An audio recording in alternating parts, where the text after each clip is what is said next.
Welcome back to the channel. Welcome everyone. Today I've got something a little bit different and special. This is my homemade tool cart. I made it about 6 years ago, and it started life, the backstory on it, it started life as a filing cabinet which was just a lid at the top and hung paper inside, and I cut it about a bit, changed it about and made it into a tool cart because I needed one at the time. And this one's got a little bit of a different feel to it. I've never seen one like it before. That's why I built it. I thought it would be quite interesting and useful. Anyway, just get on with it and show you what I've got. This lid was original and originally hinged, and that was the only way into the box. Now what I've actually done is created a cantilever type top which holds all my sockets and keeps them flat even when it's closed, so they don't fall out. And I've got my 1/4 drives at the top, my 3/8 drives in the middle, 1/2 inch drives at the bottom, and then I've got my usual spanners, wrenches, what have you, some metric and some AF, and then my everyday pliers, screwdrivers, etc. in here. When I built this, I put in a gas ram over here which aids the top to come up. A couple of things I would have done had I thought about it a little bit more is the piece I put inside here as a base, I would have put that slightly further down so it was slightly deeper. Also, I would have made these a little bit further away from the top so that it would hold deeper sockets. These just fit, the 1/2 inch drives just fit. These are no problem, but the 1/2 inch drives, the deeper ones, they almost touch the top. Had it been a bit further out, would have been perfect. I'll just close this up and show you again. As you can see, the sockets stay fairly level until they're right to the bottom.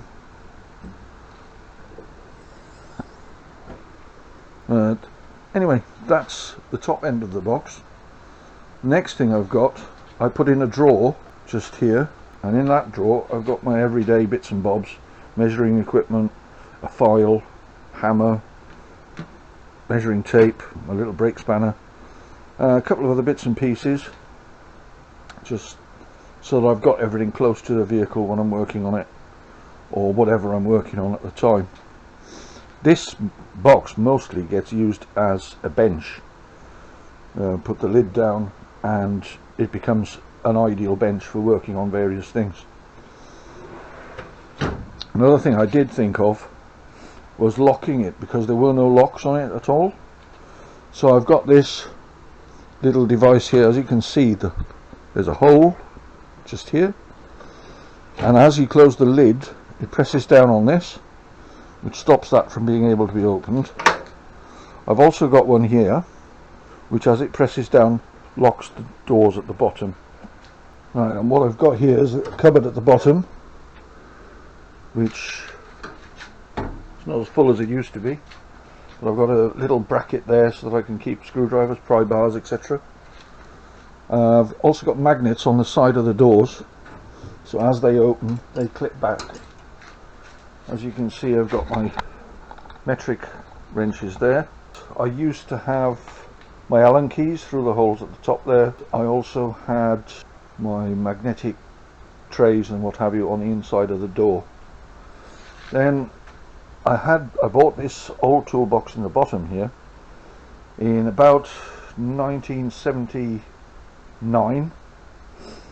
I've had it all that time. It was my top box for many years, and it was sitting surplus to requirements, so, and it just happened to fit inside here, and I thought it'd be ideal to give me extra drawer space. So that's where my extra drawers are. At the moment what I've got in there is spare parts, bits and pieces. As you can see here, got batteries, gaskets, a couple of connectors. These are for my pegboard. A few bits for a Range Rover, etc, etc. Next one down, I've got some catches for my Range Rover. Door catches are broken on it, so I've got some new ones in here. Some new nuts and bolts.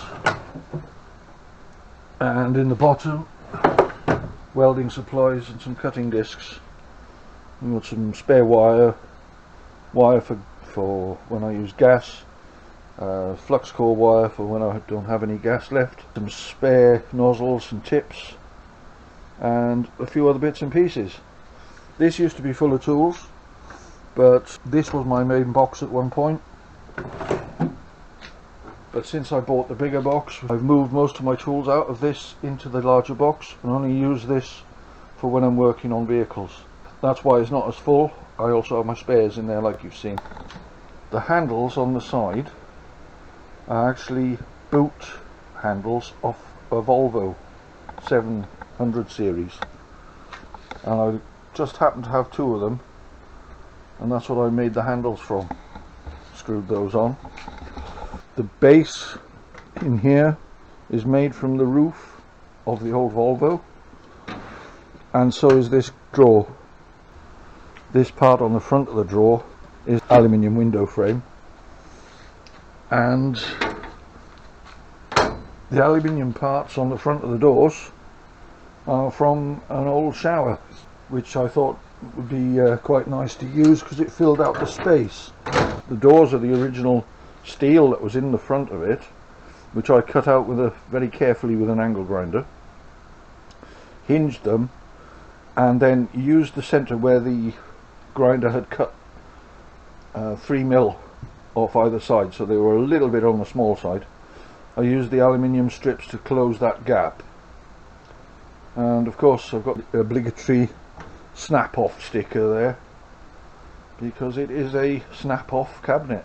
And that concludes my tour of my small tool cart. I hope you enjoyed this. If you did, please like and subscribe. If you have any questions or comments, please leave them in the comments below, and I'll do my best to answer you. Go on, tickle that like button and make me smile, and I shall see you next week, where I shall be playing with this thing, a water pump which has seen better days, ceased to function last week, and it needs a good going through. It may end up in the bin because it is absolutely seized solid. I'm not sure what's wrong with it until I take it apart. Thank you very much for watching. Bye now.